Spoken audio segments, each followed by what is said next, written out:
সালামু আলাইকুম। আজকে আমরা দেখব আমাদের অষ্টম শ্রেণীর দ্বিতীয় অধ্যায় যে মুনাফা, সেই মুনাফা অধ্যায়ের যে অনুশীলনীর শেষে কিছু নমুনা প্রশ্ন আছে। নমুনা প্রশ্ন বলতে এই অধ্যায় থেকে কত রকমের প্রশ্ন হতে পারে এবং কী ধরনের প্রশ্ন হতে পারে তার একটা পূর্ণাঙ্গ ধারণা দেওয়ার চেষ্টা করছে। ঠিক আছে, এই যে নমুনা প্রশ্ন। তো আমরা চেষ্টা করব একটার পর একটা সমাধান করতে থাকব। কী কী আছে সিরিয়ালি। প্রথমে কি বলছে, এমসিকিউ দেওয়া আছে 5টা, তারপরে দেওয়া আছে সৃজনশীল এবং শর্ট কোশ্চেন, তাই না?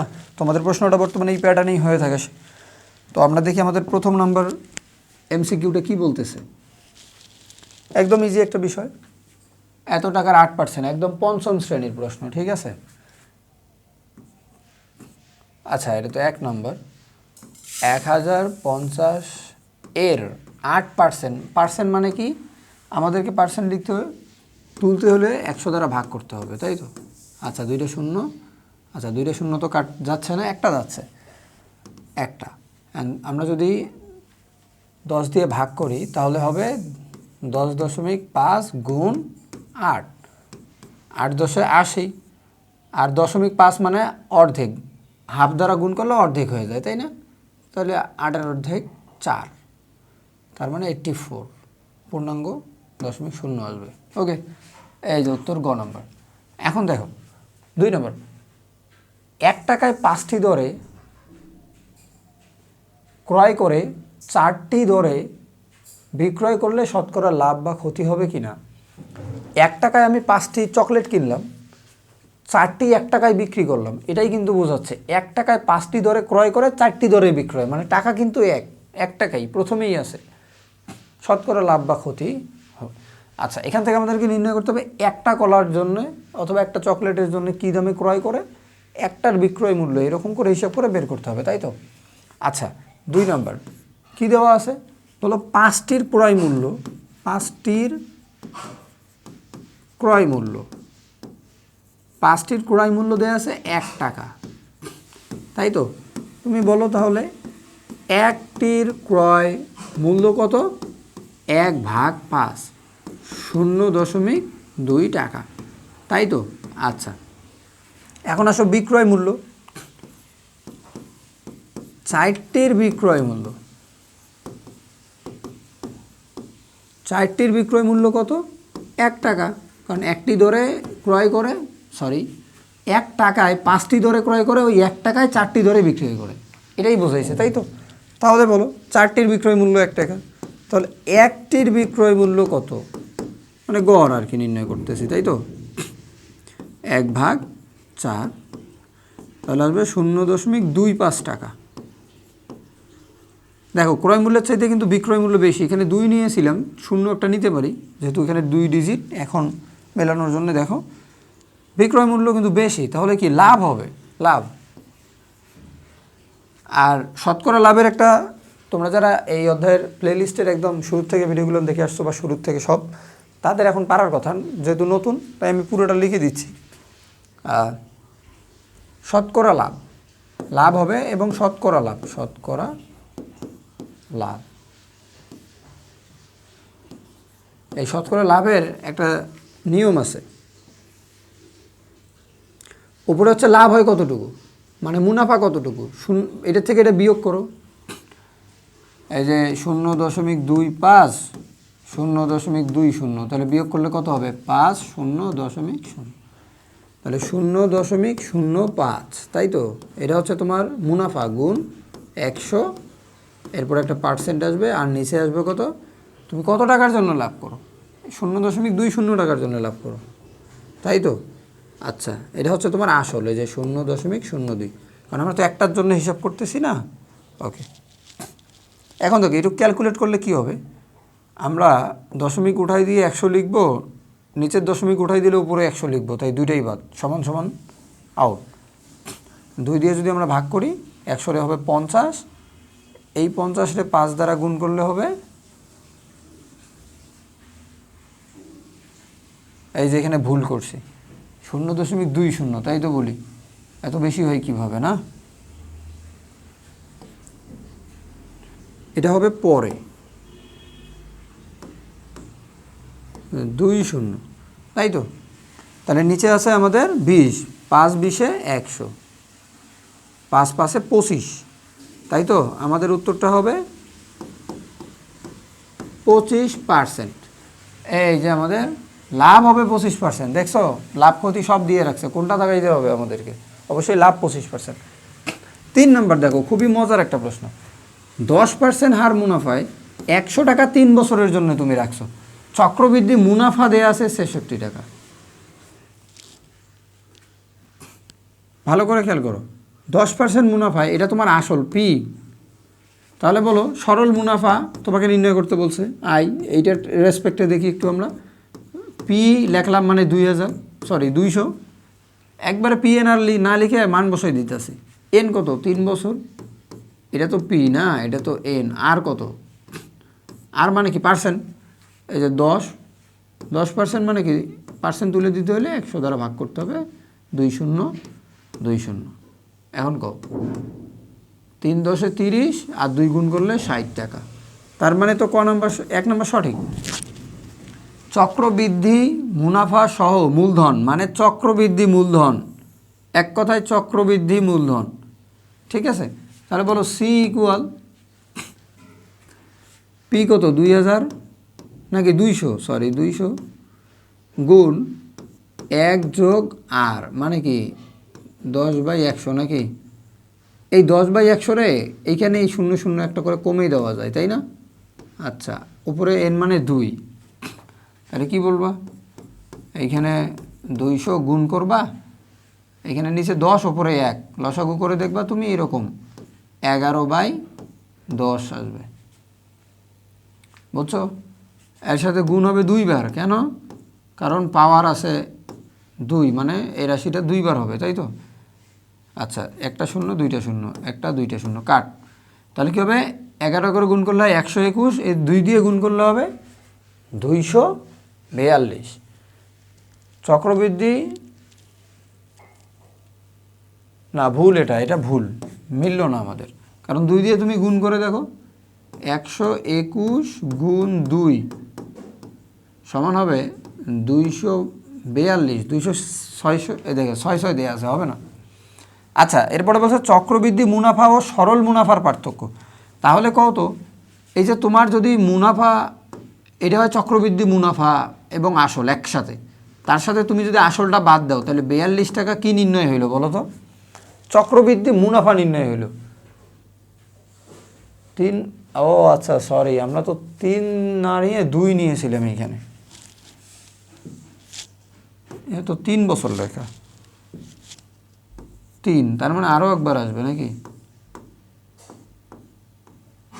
এই তো, তার মানে 3টে 11 গুণ হবে, এর সাথে 2 আবার গুণ হবে, সংখ্যাটা একটু বড় হয়ে যাবে না? আচ্ছা, আমরা যেহেতু দেখতে ভুল করেছি,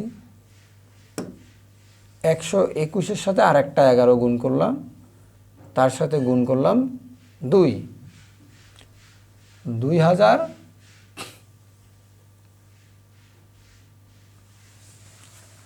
তার সাথে ভাগ আর একটা 10, 266.2। দেখো 266.2, যেটা আমাদের উত্তরের সাথে আসলেই ঠিক না। দেখো এইখানে যদি আমরা আবার একটা 11 গুণ করি, তাহলে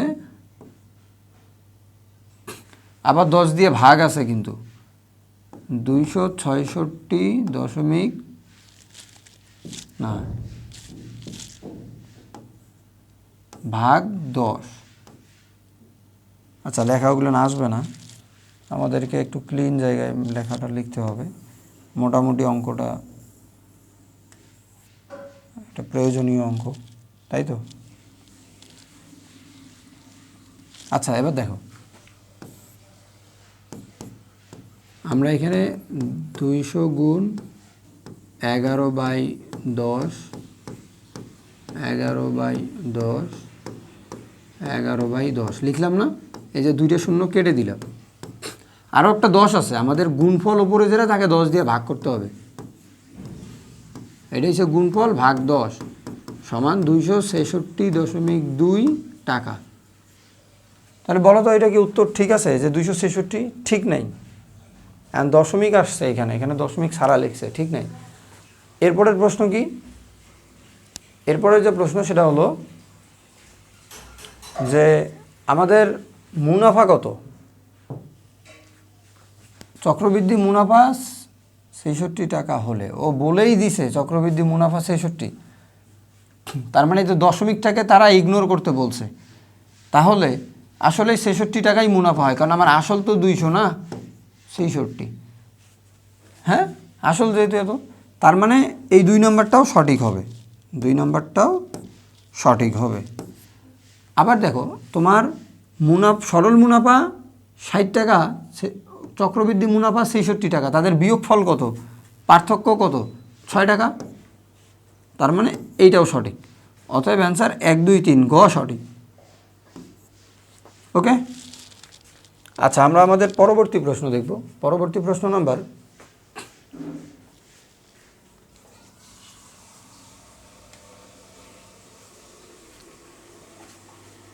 কি বলছে?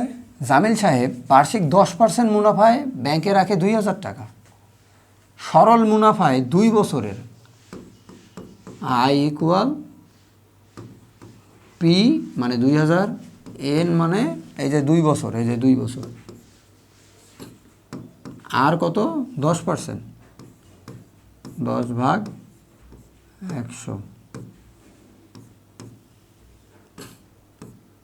কত হয়? 2 একে 2, 2 2 2 2 4 আর একটা 0।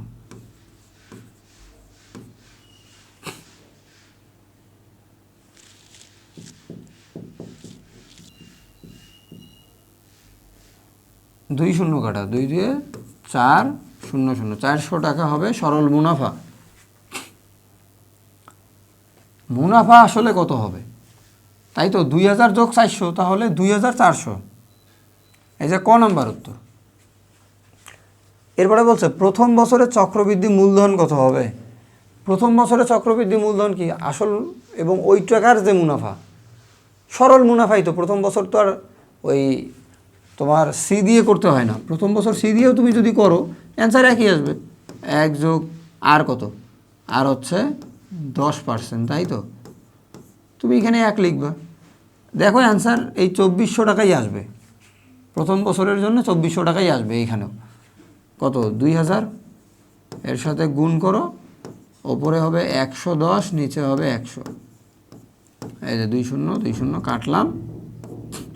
এখন দেখো এইখানে একটা 0, এখানে একটা 0, 2 0 রাখলাম, এখানে 2 আর 11,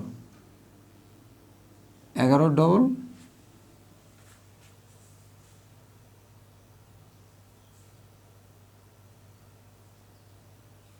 আচ্ছা একটু ভুল হয়ে গেছে।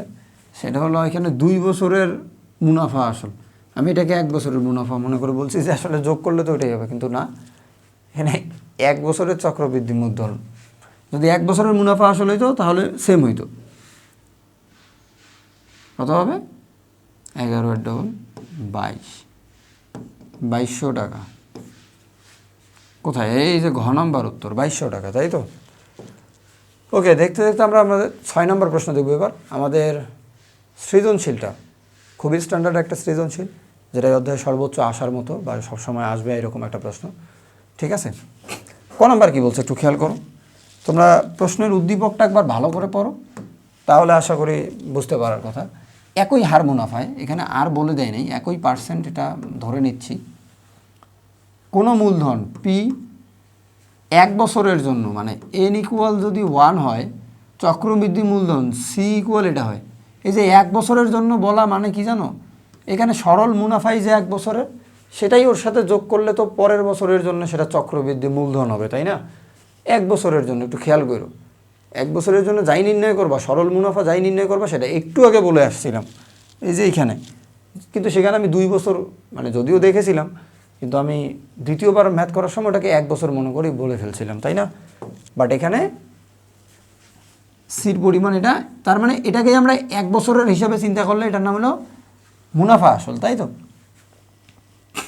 ওকে, 2 বছরের চক্রবৃদ্ধি মূলধন এইরা, খালি বলছে মুনাফা নির্ণয়ের সূত্রটা লেখো, শুধু সূত্র লিখলে হয় না, সৃজনশীলে একটু পরিচয় দিতে হয়, এটা কথা মনে রাখতে হবে। হ্যাঁ,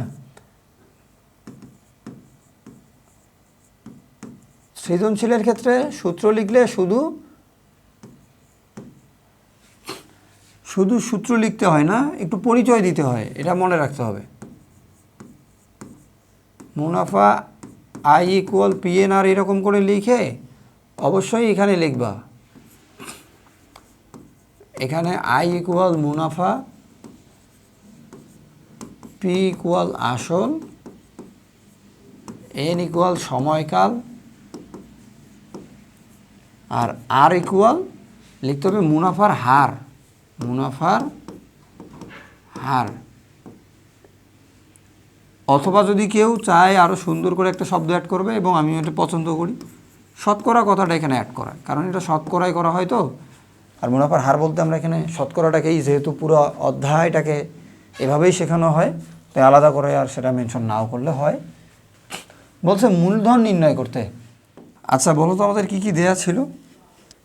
দেখো, প্রথমে বলা ছিল আমরা জানি না আসল কত, মনে করো আসল হচ্ছে পি টাকা, তো এটা তো নির্ণয় করতে বলছে, তাই না? আচ্ছা, আসল সমান পি, ঠিক আছে।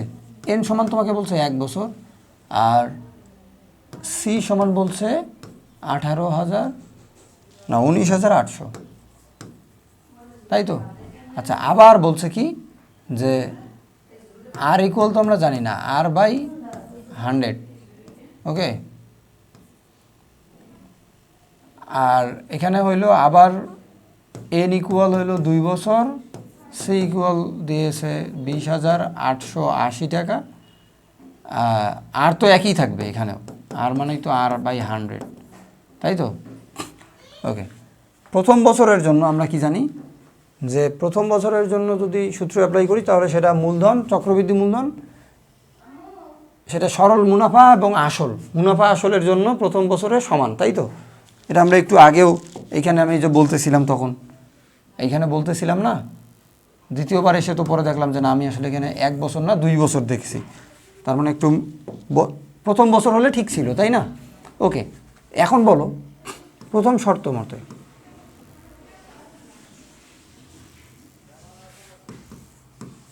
প্রথম শর্তানুসারে কি আছে? বলছে চক্রবৃদ্ধি মূলধন 1 বছরের জন্য, যে চক্রবৃদ্ধি মূলধন সেখানে P into 1 plus R to the power N, তাই তো? আচ্ছা বলো তো, P into 1 plus R to the power N এর মান কত? 1 বছর। আচ্ছা ওকে, এখন কও সি তো সি, আচ্ছা পি গুণ করো, পি একে পি, এখানে হবে পি যোগ আর, এই তো? আচ্ছা, যেহেতু পি যোগ আর, ওকে কোনো সমস্যা নেই। আমাদের আরও একটা সহজ মেথড অ্যাপ্লাই করা যায়, এখানে আমরা যদি মান বসাই, কার কার মান জানি, 19,800 লিখলাম, এখানে আর এর মান আমরা জানি, আরটাকে আমি একটু সরাই দিয়ে মানটা লিখতে চাচ্ছি, ঠিক আছে?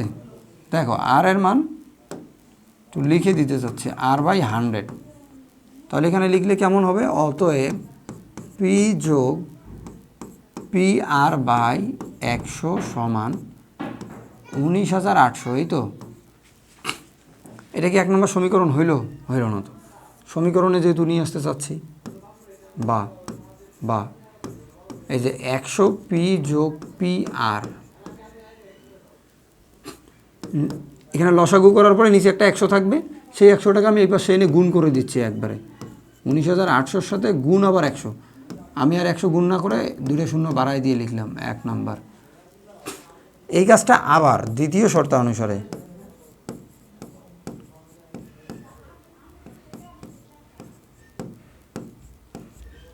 তাই তো? দ্বিতীয় শর্তানুসারে কী হবে? একইভাবে বলো,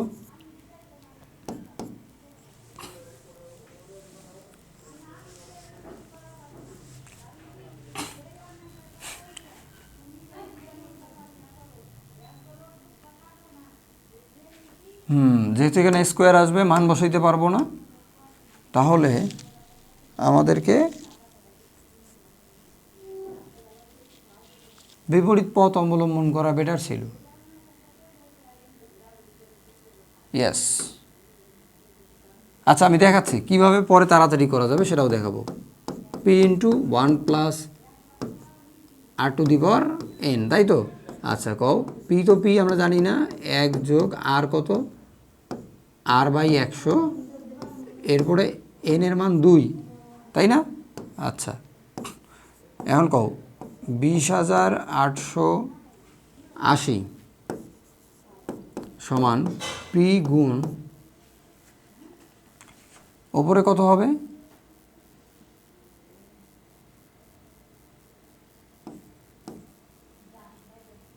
100 যোগ আর বাই 100, এর উপরে স্কোয়ার থাকবে একটা, তাই তো? ওকে, আমি এটা একটু ছোটো করে দিচ্ছি সব।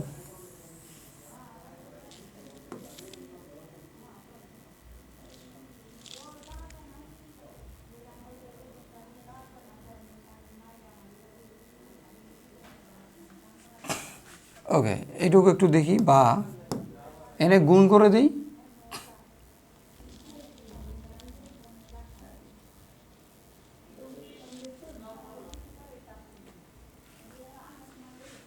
এই জন্যই বলছিলাম যে এখানে একটু প্যাচ লাগবে।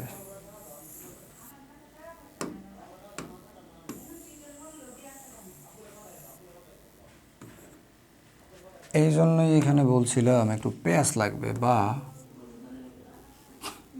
না একবারে অতএব দিয়ে দিই। অতএব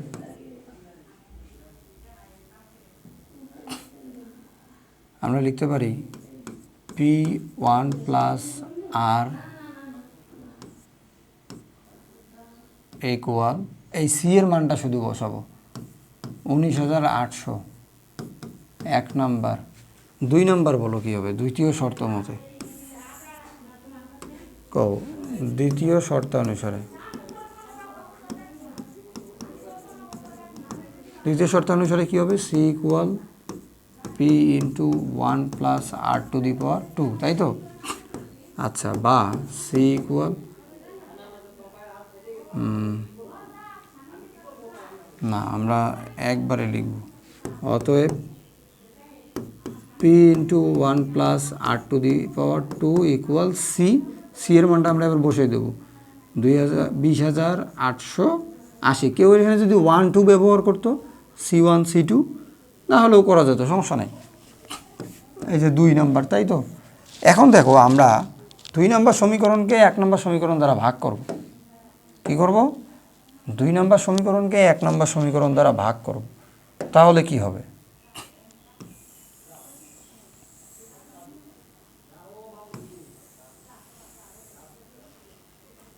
দুই নাম্বারকে আমরা কি করব, 1 নাম্বার দ্বারা ভাগ।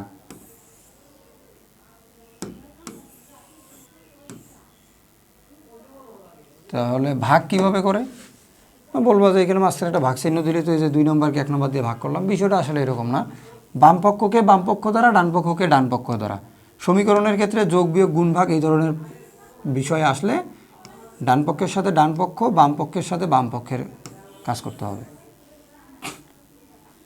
ওকে, আচ্ছা আমরা এটাকে মাঝখানে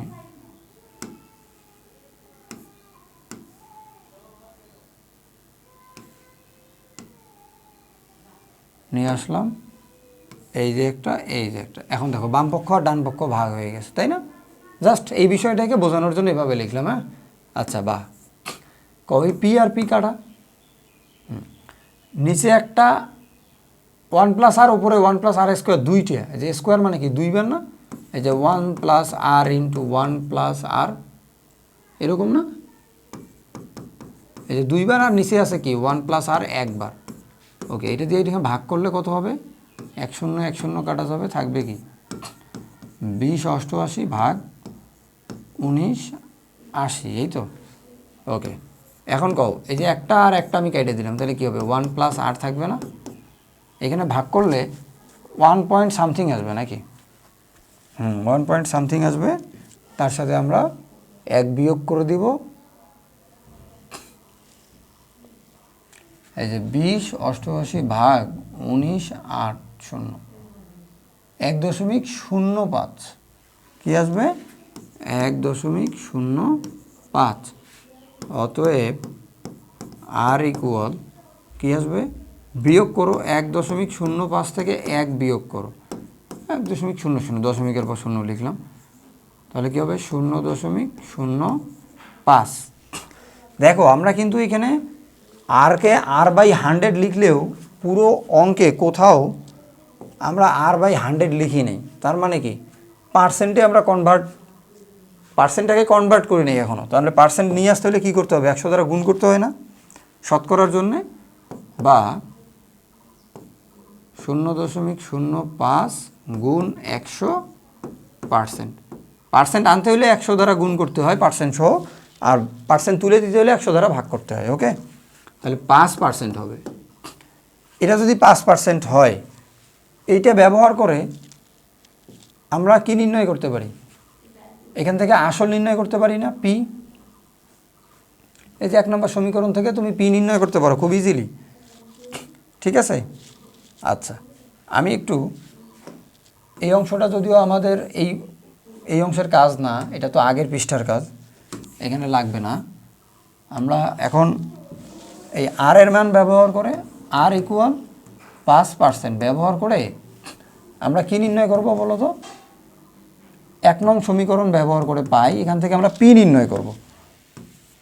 1 নং সমীকরণটা কি ছিল, পি এর সাথে 1 যোগ আর এরকম থাকবে 19,800। ওকে, পি তো আমরা জানি না, 1 যোগ আর মানে কি পার্সেন্ট আছে, তাহলে কি করতে হবে, পার্সেন্ট মানে 5/100।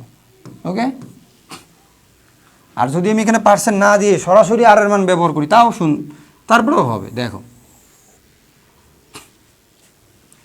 তাহলে আমি সরাসরি আর এর মান ব্যবহার করবো, এখানে পার্সেন্ট ব্যবহার করা যাবে না। 0.05 খেয়াল করো, 0.05 19,800, তাই তো, বা পি ইকুয়াল এনে 1 যোগ করো 1.05, তাই তো, সমান 19,800। বা তুমি যদি এখানে পি রাখতে চাও তাহলে এটা কি গুণ অবস্থায় নিয়ে ভাগ করতে পাঠাই দাও, 19,800 1.05, কি 19,000 হবে নাকি অ্যান্সার? পি ইকুয়াল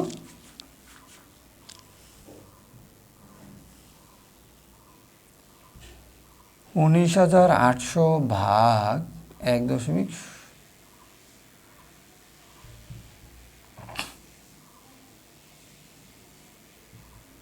19,800 ভাগ 1.05, ঠিক লিখছি তো, এরকম আসে কা?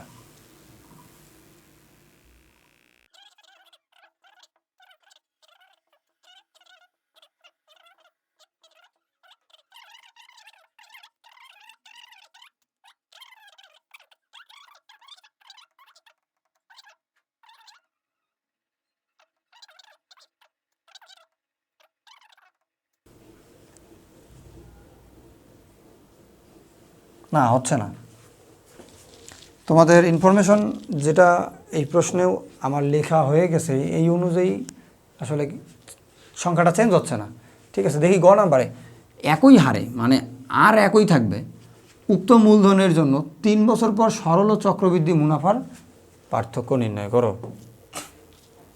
তাই তো, 3 বছর পর, এখানে 2 বছর আছে 1 বছর আছে, 3 বছরের নাই, তাহলে কি করতে হবে, নির্ণয় করতে হবে। আচ্ছা, গ নাম্বার আমরা প্রথমে লিখব খ হতে কি লেখা যায়, আর ইকুয়াল 0.05 না 0.5 গুণ 100, এভাবে পার্সেন্ট দিতে হয়, তাই তো।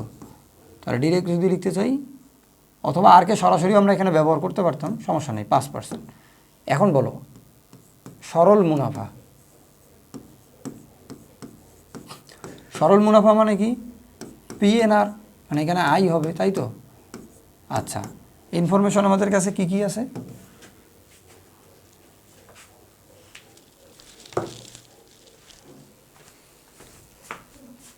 আচ্ছা দেখো, আসলে আমি একটু জানার চেষ্টা করলাম যে কেন সংখ্যাটা এরকম হয়েছিল। তো আমি সেখান থেকে দেখলাম যে এইখানে আমাদের যে সংখ্যা, এই সংখ্যাটা 19,000 না, সংখ্যাটা জাস্ট এক্সচেঞ্জ হয়ে গেছে 18,900, এরকম একটা সংখ্যা হলে পুরো বিষয়টা ঠিক থাকবে। তোমরা অঙ্কটা এভাবে করে দেখতে পারো। ঠিক আছে, আমি গ নাম্বারে এসে এটাই ব্যবহার করতেছি। হ্যাঁ, পি ইকুয়াল 18,000, এই যে আমি আবার বলতেছি একটা লিখতেছি আর একটা, 18,900 টাকা। এন ইকুয়াল 3 বছরের জন্য আমাদেরকে বলতেছে 3 বছর পর সরল আয় আর এখানে চক্রবৃদ্ধি মুনাফার এই দুইটার ডিফারেন্স কি এটা বাইর করতে হবে, তাই তো। আর ইকুয়াল তো 5%, 5/100। এই দেখো 5/100কে ভাগ করলে 0.05ই হবে, ঠিক আছে। আচ্ছা এখন বলো তো পিএনআর, পি কত? 18,000, ওইখানে ছিল 18,900, তার মানে আসল হবে 18,000। আমি এখানে আবারও ভুল লিখছি, দেখছো, কারণ এটাকে 18,000 দিয়ে করতে হবে, তাহলে ওইখানে 18,900 আসবে। দেখো আমরা যদি 18,000 নেই গুণ 3 গুণ 5/100, 2 0 নাই করো, কত হবে? এই দেখো 5 আর এটা দিয়ে যদি 1 বছর হইতো তাহলে এই যে 900 হইতো, 18,000 আর 900 মিলে 18,900 ওইখানে হইতো। এবার বুঝতে পারছো? এখন আমাদের আরও একটা গুণ করার আছে, 3, 3 দিয়ে গুণ করলে 2,700 টাকা। এটা হচ্ছে সরল মুনাফা। চক্রবৃদ্ধি মূলধন আমাদেরকে নির্ণয় করতে হবে, তারপর না চক্রবৃদ্ধি। এখন কও C equal P into 1 + r⁴ P হচ্ছে 18,000 গুণ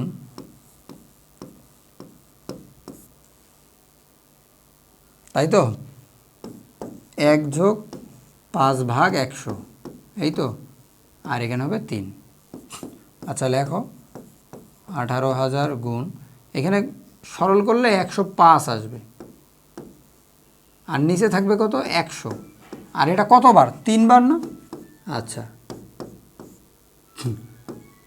105, 100, 105, 100।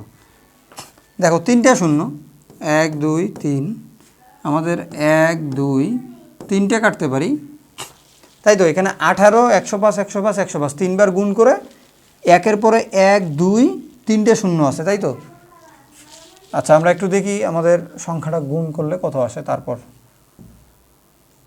105 3বার গুণ আছে, গুণ 105, তাই বলে 3 দিয়ে গুণ করো না, 3বার সংখ্যাটাই গুণ, রেজাল্টের সাথে গুণ 105, এর সাথে গুণ আবার কি, প্রথমে আমাদের একটা 18 আছে, দেখো প্রথমেই আছে 18, এই যে 18 আছে, গুণ 18, এই সংখ্যাটা আছে না? হ্যাঁ, নিচে দেখো কত বাকি আছে, যেটা যেমন ভাগ করতে হবে, একের পরে 2টে শূন্য, এখানে একের পরে আর একটা শূন্য, এই যে 100 আর 10 গুণ করলে কি 1000 হবে না? এই সংখ্যাটাকে আমাকে ভাগ করতে হবে 1000 দ্বারা, তাহলে আমার চক্রবৃদ্ধি মূলধন ও মুনাফা একসাথে বের হয়ে আসবে কত?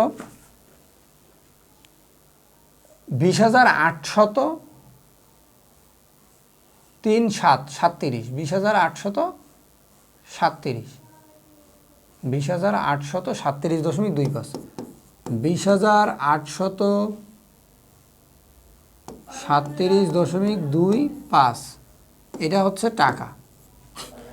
এটা চক্রবৃদ্ধি মুনাফা, সরল মুনাফা, ও চক্রবৃদ্ধি মূলধন, চক্রবৃদ্ধি মুনাফা তো নির্ণয় করে নেই। তাহলে এখন যদি আমরা এখানে নির্ণয় করি চক্রবৃদ্ধি, অতএব চক্রবৃদ্ধি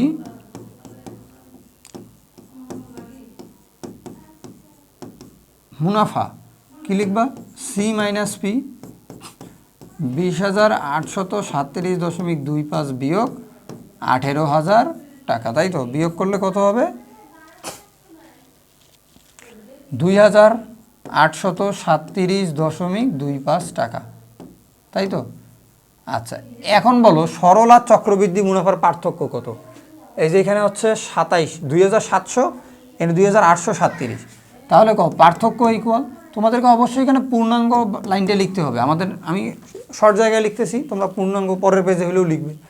সরল মুনাফা ও চক্রবৃদ্ধি মুনাফার পার্থক্য, অথবা চক্রবৃদ্ধি মুনাফা ও সরল মুনাফার পার্থক্য সমান 2,837.25 বিয়োগ 2,700, এভাবে বিয়োগ করে দেখবা 137.25 টাকা আসবে অ্যান্সার। তোমাদের সৃজনশীলটা পুরো প্যাটার্নটা বোঝার চেষ্টা করো, সংখ্যাগুলো অবশ্যই পরিবর্তন করে দিবে, সংখ্যাটা চেঞ্জ হবে বাট পূর্ণাঙ্গ নিয়ম সব জায়গায় একই মেথড অ্যাপ্লাই করবা, লাইন টু লাইন, জাস্ট সংখ্যা চেঞ্জ করে ম্যাথ করবা, ঠিক আছে? এবং তোমাদের গাইড বইগুলো দেখবা অনেক রকম সৃজনশীল দেয়া আছে, সেখানে একই প্যাটার্ন, শুধু সংখ্যাগুলো চেঞ্জ করে দেয়া। আরেকটা মজার ঘটনা, এই যে সংক্ষিপ্ত প্রশ্ন, এখানে 7 নম্বরে 5টা দেয়া আছে, আমি এখানে একটাও করাবো না। তুমি জাস্ট এই ভিডিওর উপরে এই প্লেলিস্টেরই উপরে একটা ভিডিও দেখো, শর্ট কোশ্চেন্স না, প্রথম অনুশীলনী 2টা মিলে 10টা করে দেওয়া আছে, ওই 10টা দেখে দেখে করে খাতায় লেখো, আর এই 5টা নিজে করবে খাতায় একাই একাই। দেন তোমার পিকচারগুলো সাবমিট করে দিও হোয়াটসঅ্যাপে আমাদের গ্রুপে, অথবা যেখানে দিতে পারো, আমি দেখে দিয়ে তোমাকে লিখে একটা ফিডব্যাক দেবো যে কারেক্ট হয়েছে কিনা, ইনশাল্লাহ। আল্লাহ হাফেজ।